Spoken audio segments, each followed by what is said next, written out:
Klik like, subscribe, dan tekan loncengnya ya. Nah, Oke, halo Pak Dedi. sudah terlihat jelas. Iya. Selamat Ada malam, delay Ibu nggak? Christine. Ada Selamat delay malam sedikit. Pak. Teknologi ya biasa Sedikit. ya. Iya, nggak apa-apa. Yang penting ilmunya nggak delay. Oke. Ilmunya yang delay. Nah, Ibu Christine, kebetulan saya juga baru berinteraksi sama Ibu Christine hari ini. Dan juga teman-teman sales seluruh Indonesia. Perkenalkan, saya Deddy Budiman. Hari ini yang hadir banyak sekali. Ada teman-teman dari komunitas sales Indonesia, ada teman-teman juga dari Sales Director Indonesia, juga ada dari Asosiasi Guru Marketing Indonesia, dan juga teman-teman saya yang sebagian besar profesinya adalah sales yang suka jualan. Nah, mungkin boleh ceritakan latar belakang sedikit tentang Ibu Christine, biar teman-teman bisa lebih kenal. Silakan, Bu Christine. Oke, thank you Pak Dedi atas kesempatannya untuk hadir di layar Bapak yang luar biasa, profilnya luar biasa, dan salam teman-teman yang sudah hadir bergabung di acara ini. Nama saya Christine Liman, saya join di asuransi itu tahun 2013 sebenarnya, di asuransi Allianz Life Indonesia. Tapi sebenarnya pada saat awal saya join, saya nggak langsung aktif ya. Saya sebenarnya mulai aktif itu sebenarnya tahun 2016, karena tahun 2013 itu masih ada bisnis konvensional, masih habis itu saya hamil, urus baby, dan benar-benar baru full time, full heart itu tahun 2016. Begitu Pak Dedi dan teman-teman semua ya. Wow, luar biasa ya. Bapak Ibu teman-teman semua, saya dapat informasi dari temannya Bu Christine bahwa penghasilan beliau sangat luar biasa. Tapi saya nggak enak kalau ekspos di sini, tapi penghasilannya benar-benar, wah kalau nggak denger nanti saya bisikin kalau yang mau ya. Dalam waktu 4 tahun, Ibu Christine bisa punya penghasilan yang sangat luar biasa. Banyak orang punya paradigma, punya persepsi, menganggap remeh, agen asuransi, apa sih begitu ya. Yang saya tahu ada agen 007, ini agen asuransi. Apa sih suka duka jadi seorang agen asuransi, Bu? Dan bagaimana tipsnya, waktu kondisi normal dulu ya, sebelumnya dulu, Iya. nanti kita baru bahas lebih lanjut dengan kondisi sekarang seperti apa. Boleh ceritakan bagaimana dalam 4 tahun bisa punya income, wow, yang sangat luar biasa. Silakan, Bu Christine. Oke, kita mulai dari kondisi normal ya. Kalau kondisi normal itu kan para pebisnis asuransi ini kan punya moto meet people, save life. Kita harus beraktivitas yang banyak, ketemu orang supaya kita bisa lebih banyak menyelamatkan orang. Kalau seorang pebisnis asuransi nggak keluar, itu haram banget hukumnya. Begitu kan Pak Dedi ya? Nah, tapi di era COVID ini, suara saya lag nggak? Oke, bisa terdengar jelas? Sedikit, masih terdengar Nggak jelas. apa-apa ya? Oke, Iya. tapi di era COVID ini ternyata kita harus berubah ke new normal ya. Kita kenal dengan istilah new normal, bahwa kita harus stay at home dan save life, betul ya? Justru kalau kita keluar, Betul. kita dianggap tidak berpartisipasi menyelamatkan bangsa ini. Nah, itu menjadi challenge bagi sebagian besar pebisnis asuransi pada umumnya. Nah, tapi kalau saya dan tim saya, kebetulan nih Pak ya, kita memang pada saat saya 2016 mulai full time, di industri ini, saya pada saat itu memang ada kendala berhubungan dengan waktu. Nah, karena biasalah ya, mungkin yang seperti saya, ibu-ibu yang pengen tetap punya penghasilan, yang pengen tetap bisa asuh anak di rumah, lihat anak gede, antar jemput anak, itu pasti share the same feeling sama saya. Tapi kita tetap pengen punya penghasilan, karena mungkin sudah terbiasa kerja selama ini gitu ya. Nah, jadi pada tahun 2016 itu saya memang memulai menggunakan platform-platform digital untuk menjalankan bisnis saya. Jadi saya pada saat itu mulai membangun website, membangun YouTube channel, membangun branding di Instagram dan di Facebook, sehingga pada saat kita masuk ke era COVID, wabah pandemik ini ya Pak ya, saya sebenarnya sudah tidak terlalu kaget dengan kerja dari rumah gitu loh. Puji Tuhannya seperti itu. Jadi memang God is good ya, kita sudah di-prepare ya, dengan dulu keterbatasan kita soal waktu, kita menyiapkan sebuah tools, dan ternyata tools itu memang benar-benar works di situasi yang harus WFH seperti sekarang, termasuk asuransi. Ya, dan saya bersyukur banget industri asuransi ini diperkenalkan leader saya ke saya, dicemplungin Tuhan ke sini, karena memang di momen-momen seperti ini, industri asuransi adalah salah satu industri yang sangat amat bisa bertahan. Banyak teman-teman di luar sana yang kehilangan income ya Pak ya, karena memang operasional harus stop, tapi di industri ini justru ketika wabah ini mulai break out itu ya, justru sebagian besar masyarakat ya, yang awalnya agak-agak skeptis dengan asuransi, tidak mau, merasa tidak ada budget, mereka justru awareness-nya itu tumbuh dengan sendirinya. Rasa ketakutan, rasa tidak mau hanya menggunakan asuransi pemerintah, tapi juga pengen mendapatkan fasilitas asuransi swasta, seperti itu. Jadi puji Tuhan ya, nasabah-nasabah berdatangan yang dulu menolak karena nggak ada budget. Tiba-tiba sekarang di era pandemik malah punya budget, aja Pak, yang budgetnya. seperti itu. Ada aja, ternyata ada budget. Jadi memang handling objection itu perlu ya untuk kita pelajari bagaimana untuk membuat nasabah mengatakan iya di situasi apapun. Dan juga agent-agent ya di tim banyak yang tertidur. Pasti teman-teman yang sesama pebisnis asuransi share the same feeling juga ya. Ada agent-agent yang tidur, yang tidak full time, tidak full heart, tapi justru di era seperti ini ya, mereka tiba-tiba terbangun dan aktif seperti itu. Jadi kalau oke. Iya, sebentar saya mau tanya, aduh banyak catatannya menarik sekali. Ibu Christine, tadi Ibu ada bilang bahwa Ibu sudah siapin tuh konten, udah masuk punya platform, punya website, punya YouTube channel, punya Instagram dari sebelum-sebelumnya. Nah, sekarang nih banyak agen asuransi yang baru mulai sadar, panik. Terus mereka baru mulai Instagramnya diisi. Mungkin sebelumnya ada Instagramnya cuma isinya makan, minum, happy-happy begitu ya. Sekarang baru sadar penting. Nah, boleh sharing nggak sih? Ibu kan artinya sudah lama nih dari dulu. Sekarang jadi akhirnya menuai hasilnya ya. Nah, apa tipsnya? Karena banyak juga yang bilang, Pak, saya mau buru-buru, saya mau rapin Instagram saya langsung dapat nasabah, dapat ini. Nah, berdasarkan pengalaman Ibu selama ini, apa yang harus diperhatikan ketika mau jualan lewat silakan Bu. Kalau instan itu banyak efek samping ya. Jadi kalau branding, kalau branding atau menjalankan industri kita lewat digital, memang nggak bisa menuai hasil instan, Pak. Itu semua harus dibangun dengan konsisten. Ya, sama seperti Pak Dedi ya, dari followernya sedikit, tiba-tiba banyak, dan akhirnya jadi banyak banget kayak sekarang gitu. Itu semua dibangun dengan konsisten, dengan konten-konten yang bermanfaat, yang edukatif, seperti itu Pak ya. Nah, jadi kalau memang Pak ya, memang ini hal yang baru, saya tidak bilang buat semua orang, tapi buat sebagian besar lah pebisnis asuransi yang selalu harus meet people. Meet people memang betul ya, tapi meet people-nya itu ngapain gitu ya. Nah, kalau saya itu pada tahun 2016 itu memang dengan segala keterbatasan waktu saya yang harus membagi peran sebagai seorang istri, seorang ibu, seorang pebisnis asuransi, dan ada satu bisnis konvensional yang memang saya sedang jalankan pada saat itu, tapi udah tinggal 20% lah ya waktu itu ya. Jadi dengan keterbatasan waktu ini, saya putar otak untuk menciptakan tools untuk membuat pekerjaan saya mudah. Ya, terutama dalam hal menduplikasi tim. Jadi pada saat saya ke lapangan itu benar-benar untuk fokus membantu tim ya dalam hal selling atau rekrut. Nah, pembinaan timnya sudah pakai tools aja. Untuk mempermudah pekerjaan kita, membuat mereka juga cepat beradaptasi seperti itu, Pak. Nah, jadi selama pandemik yang saya lakukan WFH ya bikin konten. Benar-benar create konten dan sebarkan, seperti itu. Oke, siap Bu. Satu pertanyaan terakhir dari saya, setelah itu saya akan kembalikan ke teman-teman, kelihatannya udah ramai sekali mau bertanya. Tadi kan ngomong soal tools, terusnya konten. Konten apa sih yang efektif membuat orang tertarik, akhirnya aware, akhirnya bisa menghubungi Ibu gitu kan? Ibu ceritakan dengan konten-konten akhirnya bisa dapat nasabah, dapat mengembangin grup juga ya. Konten seperti apa yang menarik buat sehingga orang tertarik dan percaya? Saya pakai beberapa platform ya Pak ya, Instagram, Facebook, artikel di website, YouTube channel. Semua orang itu beda-beda cara belajarnya. Ada orang yang dia suka membaca, ya, maka dengan membaca artikel dia bisa tereducate dan dia tertarik untuk menghubungi kita dan bertanya lebih lanjut. Ada orang yang menghubungi saya karena mereka menonton YouTube channel saya, karena kontennya itu buat mereka nonton, terutama milenial ya. Milenial itu suka ya, nonton Netflix, YouTube, baca mereka kurang suka. Jadi memang harus main di beberapa platform seperti itu.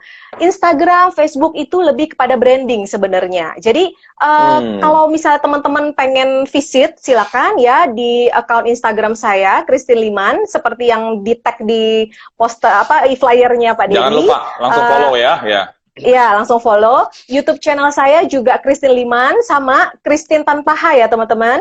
Christine Liman itu banyak konten-konten edukatif, dan ada beberapa yang saya private karena memang tidak untuk disebarkan, tapi itu untuk tools internal tim saya. Tapi mostly konten-konten seperti ini yang ngomset Pak, yang ngomset ya, artinya yang mengundang leads, yang membuat orang datang mencari, dan 70% dari nasabah saya dan 50% dari agent di tim saya itu orang-orang yang saya tidak kenal. yang dapatnya memang Wow. dari luar sana. Ya.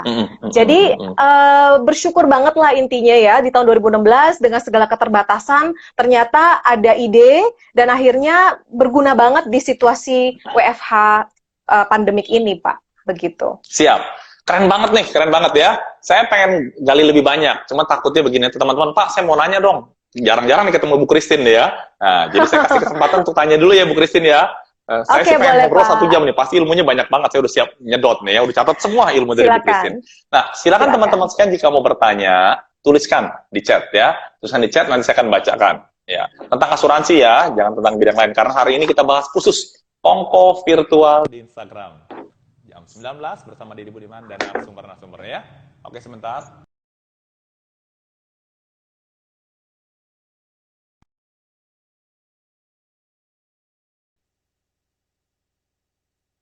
Sekian kalau ada pertanyaan, ya sehat terus. Ya, yang mau bertanya, kalau nggak ada pertanyaan saya akan bicara lebih banyak lagi dengan Ibu Christine. Seru banget nih, menarik banget.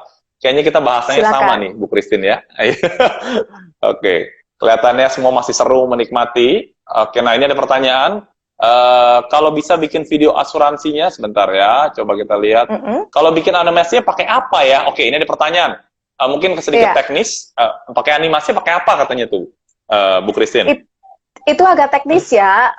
Saya tidak yakin Bapak yang bertanya atau teman-teman akan suka mendengarkan teknis. Tapi pada intinya, nggak apa-apa Pak. Itu curiosity ya. Mungkin pebisnis asuransi juga. Visit aja YouTube channel saya Pak, Christine Liman. Nanti kita bisa diskusi lebih lanjut di sana ya.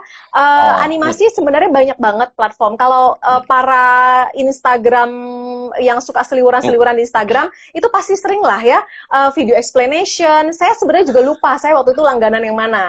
Ya, saya suka explore gitu ya, create dan kadang-kadang tuh ada beberapa software yang saya langganan dan saya coba gitu ya, mana yang saya pakai, jujur kata saya lupa, tapi teman-teman yang sering main Instagram pasti sering kok melihat seliweran iklan-iklan yang animasi atau apa, atau boleh kunjungi YouTube saya, mungkin teman-teman bisa dapat jawabannya animasinya apa, kayak gitu ya. Wajib kunjungi ya, jadi abis ini selesai langsung kunjungi, jangan lupa Christine Liman, nggak pakai H ya.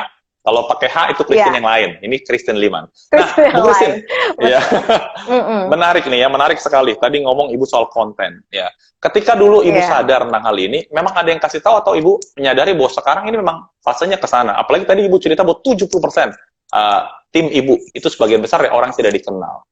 Nah, terus Ibu cerita juga tadi bahwa di Instagram sama Facebook itu buat branding, tapi tariknya mereka ke YouTube, dari YouTube atau ke website baru ke mereka komunikasi sama Ibu. Apa seperti itu? Boleh diceritakan lebih detail, Bu? Tahun 2016 belum ada yang ngomong ke saya sebenarnya. Itu cuma waktu itu juga waktu awal memulai bikin konten itu masih belum terarah, Pak. Masih berantakan, masih sesuai feeling aja. Sesuai feeling aja. Oh, pengen bikin ini, pengen bikin ini. Nggak ada arahan. Terus habis itu kan mulai booming ya ilmu-ilmu digital marketing, banyak kursus-kursus. Nah, saya sempat ikut. Terus mulai terarah. Mulai terarah, cara bikin konten begini, targetnya seperti ini. Jadi sudah mulai ada konsepnya bikinnya. Nah, habis itu mulai menuai hasilnya sebenarnya nggak langsung tahun itu juga ya. Aktivitas saya offline tetap, ketemu orang tetap ya, nongkrong-nongkrong cantik, ngopi-ngopi cantik mah tetap ya. Nah, itu semua mulai membuahkan hasilnya itu 1 tahun lah. 1 tahun dan mulai banyak yang mencari ya, dan kalau ditanya sebenarnya konten apa dan gimana cara kita ngarahinnya, sebenarnya lebih kepada mesin ya Pak ya. Itu adalah mesin kita untuk dapetin leads. Kita ngolah leads-nya tetap Pak, harus bisnis ini kan bisnis human ya, bukan bisnis robot ya. Jadi serobot-robotnya cara kerja kita Pak, saya percaya banget di industri ini kita tetap harus ketemu, maintain itu nasabah, maintain itu agent. Jadi memang benar-benar 50-50. Cuma tools ini semua kayak robot aja, mesin rekrut lah, mesin untuk mendapatkan leads buat kita. Maintain tetap, karena ini kita dealnya dengan human ya, semuanya ini bisnis human, intinya seperti itu.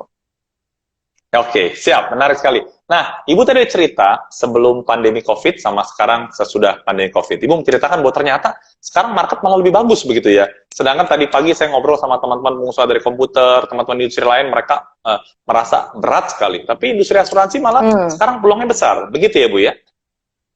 Industri asuransi kalau di tim saya dan di beberapa orang-orang yang di lingkungan kami, ada yang menuai hasil, ada juga yang mengeluh, ada Pak. Itu tergantung kepada orangnya masing-masing. Apakah mereka melihat ini terus mereka sedih, self pity, merasa hilang harapan, itu adalah pilihan mereka juga. Tapi buat yang bisa melihat ini sebagai peluang, ya saya yakin Pak bahwa di situasi seperti ini bisa menjadi peluang yang besar banget ya buat seorang pebisnis asuransi untuk bisa terus sukses bahkan karena orang tetap butuh, demand-nya ada, ya ketakutan orang ada, awareness makin tinggi untuk punya insurance dan seliuran kan bukti-bukti klaim yang berobat COVID di rumah sakit swasta sampai habis 500 juta ya, ada yang habis puluhan juta, ratusan juta, dan seorang motivator juga menyatakan di Instagramnya bahwa dia juga kena penyakit COVID dan berobat menggunakan asuransi. So, saya melihat sebenarnya selalu ada peluang di setiap tantangan, Pak. Jadi, buat teman-teman sesama pebisnis asuransi, jangan berkecil hati. Situasi ini justru membuat kita semakin kreatif ya, memutar otak gimana caranya untuk kita bisa mempersiapkan diri lebih baik, dan market di luar sana itu masih banyak banget sebenarnya, Pak. Jadi, tergantung pada mindset kita. Ya. Memang teman-teman di industri lain ya terkena dampak ya badai pasti berlalu ya. Contoh kontraktor, nggak ada yang berani bangun rumah, bangun apapun Pak di situasi begini. Pabrik harus tutup, ya apa boleh buat, tapi badai pasti berlalu. Nah di industri ini puji Tuhan kita bisa tetap running ya. Bisnis Bapak seorang motivator juga jalan dengan teknologi kan. So selalu ada peluang ya di setiap tantangan. Itu sih Pak kalau dari kita ngelihat ya. Bu Christine, ini kan yang nonton tidak semua dari asuransi. Ada juga mungkin yang karena akhirnya di PHK atau dirumahkan, mereka mau mencoba jadi coba masuk dunia asuransi. Kira-kira apa tipsnya sih buat pemula yang baru masuk di asuransi dalam kondisi saat seperti ini? Kondisi saat ini pertama selamatkan diri sendiri dan keluarga dulu ya. Jadi join saja, tidak ada salahnya memulai, gampang banget. Modal cuma ujian AJI aja bukan? Ya, modal cuma ujian AJI saja, dan ujian AJI pun sekarang bisa online ya. Setelah itu selamatkan diri sendiri dan keluarga. Orang-orang terdekat dulu kita selamatkan, seperti itu. Habis itu mulai share kepada ring 2 kita, minta referensi kepada orang-orang, dan terus punya belief aja bahwa selalu ada orang di luar sana Pak yang bisa kita selamatkan Pak. Seperti itu. Jadi ibarat kata mentor saya itu ya, kalau kita mau belajar memasak, kita nyalain kompornya, ambil panci, masak. Jadi give it a start aja, action aja, seperti itu Pak. Lag ya Pak? Oke, agak sedikit hilang-hilang Bu, tadi agak sedikit hilang Bu Christine. Iya. Oh, sampai mana Bapak dengar saya Pak? Iya, tadi pas yang nyala api itu, kompor. Oh, ya. Jadi kalau bagi yang mau mencari peluang bisnis, karena saat ini memang tidak bisa ngapa-ngapain ya Pak ya, terbetok modal dan memang nggak bisa beraktivitas, dan misalnya tertarik akan industri asuransi, silakan just give it a start. Sama seperti orang memulai memasak ya, belajar masak ya, dia harus nyalain kompornya dulu, taruh pancinya dan mulai masak. Nah kalau di industri asuransi sama ya, kita mau belajar jadi agent, how to start, just give it a start, join, selamatkan keluarga diri sendiri. Selamatkan pertama selamatkan diri sendiri dan keluarga dulu, habis itu ring 1 kita, sebarkan good news aja tentang the beauty of insurance, seperti itu. Dan ingat aja Pak, bahwa selalu ada peluang, marketnya masih sangat besar, dan justru di situasi seperti ini, banyak banget masyarakat yang aware, ya, banyak masyarakat yang aware tentang bisnis ini, dan mereka yang justru mencari kita. Kalau dulu saya pernah punya pengalaman, ada satu keluarga tuh Pak, pada saat sebelum COVID ya, sebelum COVID, alasannya nggak ada budget, klise lah ya, nggak ada budget, susah, banyak pengeluaran ini itu. Tiba-tiba pas musim COVID, dia adalah keluarga pertama yang datang ke saya dan udah tanda tangan langsung Pak. Jadi tiba-tiba ada budget gitu. So marketnya ada, marketnya masih banyak, seperti itu. Siap. Jadi mulai aja dulu, jangan terlalu banyak mikir begitu ya Bu ya. Kayak Tokopedia, mulai aja dulu, betul. Nah, mulai aja, believe sama leadernya ya, karena saya lihat kalau di bisnis asuransi, di Allianz juga seperti itu ya, ada sistemnya yang bantu dari leader-leader sehingga nggak usah khawatir ditinggalkan. Oke. Bu, ini kan nanti ada teman-teman dari narasumber lain. Boleh cerita sedikit tentang Allianz, sesuatu apa sih yang mungkin jadi teman-teman lebih kenal tentang Allianz? Karena mungkin banyak orang awam nggak ngerti apa sih bedanya asuransi, ya supaya orang juga lebih kenal tentang Allianz. Silakan Bu, tentang grup Ibu sendiri boleh. Oh, oke. Di Allianz sendiri kita produk baru diluncurkan kemarin ya, produk Hospital Premier HSCPX namanya, itu asuransi kesehatan cashless, cover sampai usia 99 tahun dan preminya flat ya. Dan itu pakai tipe kamar, bukan harga kamar. Jadi mau one bed or two bed, seperti itu Pak. Jadi produk yang bagus banget. Dan bisnis sistem Allianz juga sangat amat simple, cuma 2 layer, BEBP. Jadi kita tidak banyak jenjangnya, dan ini sesuatu yang sangat simple yang bisa dikerjakan oleh orang dari segala background. Seperti itu Pak. Dan kalau mau tahu tentang Allianz itu bagaimana, tinggal googling perusahaan asuransi yang besar ya Pak ya. Dan sejauh mana saya bisa explore tentang Allianz ini? Karena ada pembicara lain juga, mungkin kita secara general aja ya, secara general aja. Secara umum. Jadi paling nggak teman-teman lebih kenal Allianz seperti apa. Jadi tadi ada gambaran sekitar. Nanti kalau mau detail, Bapak Ibu sekalian bisa japri ke Ibu Christine. Jangan lupa follow dulu ya, Bu Christine ya. Di follow dulu, nonton YouTube channelnya seperti. Oke, satu pertanyaan terakhir. Bu Christine ya, seringkali dalam seperti ini, tadi kan Ibu bilang mulai aja. Kelihatannya mulai aja gampang, tapi seringkali di pikiran ada begitu banyak ketakutan. Orang bilang, iya coba aja. Iya ngomong sih gampang, coba aja. Tapi bagaimana mengalahkan rasa takut? Saya kan nggak pernah jualan nih. Saya selama ini cuma kerja di balik kantor, di balik meja. Misalnya seperti itu. Apa tipsnya nih buat orang-orang yang seperti itu? Atau mungkin yang sekarang istrinya nonton, suaminya mau coba takut banget. Iya saya bukan orang yang pintar ngomong, saya introvert begitu misalnya. Nah, tips terakhir ya dari Ibu Christine.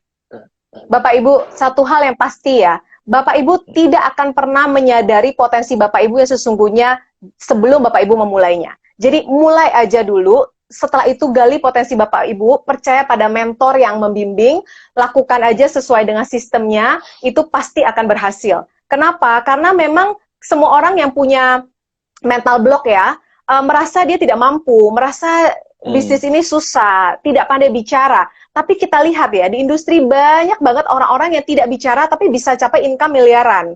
Kenapa? Karena mereka mempunyai caranya. Mungkin memang tidak harus selalu berkobar-kobar, berapi-api bicara di depan publik, Pak ya. Tidak harus seperti itu ada. Ya, soalnya kan kita bukan itu motivator Pak Dedi. ya.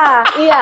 Bisnis asuransi yang sukses bukan hanya yang pintar bicara, Pak, tapi orang-orang yang benar-benar beradaptasi dengan kemampuannya, Pak. Jadi misalnya kalau dia pintar menulis, dia bisa menulis artikel dan menggunakan teknik dan menggunakan teknologi untuk membuat para agent, calon nasabah berdatangan. Jadi orang tidak akan pernah tahu sampai dia memulainya, Pak. So just give it a go. Ya, mental block itu harus disingkirkan. Kita nggak akan pernah tahu kita bisa sampai sejauh mana jika kita memulainya. Seperti itu, Pak. Jadi kalau mau ditanya tipsnya apa? Menurut saya, just give it a go. Coba, percaya sama mentornya, lakukan. Dan kalau yang merasa butuh untuk mental blocknya dihilangkan, itu datang ke Pak Dedi, ya, motivator, ya kan? Tapi, yang saya bisa garansi, adalah cara kerja. Di kami, cara kerjanya adalah kita bisa memanfaatkan digital. Bagi yang tidak pandai bicara, nggak masalah. Ada di tim saya nggak bisa bicara, tapi tulisannya begitu menghipnotis, Pak. Ya, karena tulisannya itulah yang membuat orang beli sama dia. Ya, ada yang selama ini kerjanya di IT, Pak. Kerjanya di IT, tapi dia mampu meng-create ya video-video penjelasan yang membuat orang, dia nggak perlu banyak bicara, putar aja videonya dia. Orang langsung tertarik, Pak, seperti itu. Jadi gali potensi kita masing-masing, seperti itu. Siap. Wah, keren banget. Pengen ngobrol lebih banyak Bu Christine, tapi ternyata waktu harus memisahkan kita karena ada sesi kedua dan ketiga selanjutnya. Saya pribadi senang sekali bisa ketemu dengan Ibu Christine dalam acara Kongko virtual di Instagram jam 19 pada malam hari ini. Saya berharap suatu saat nanti kita bisa ngobrol lagi lebih banyak, sharing ilmunya. Nggak cukup, saya udah catat 2-3 lembar Bu, banyak sekali ya. Jadi inspirasinya, teman-teman sekalian kalau mau kenal lebih banyak, silakan follow Instagramnya Ibu Christine, sudah ada semuanya. Nanti rekamannya juga ada. Jadi kita akan ketemu lagi, Bapak Ibu sekalian, kita akan undur dulu 5 menit. Buat Anda kalau yang mau minum dulu, mau ngeteh dulu, silakan 5 menit lagi. Kita akan kembali dalam acara Kongko virtual di Instagram bersama Dedi Budiman. Narasumber yang kedua akan hadir Pak Indra Hadiwijaya dari Prudensial. Kita beri tepuk tangan buat Ibu Christine. Terima kasih Bu Christine.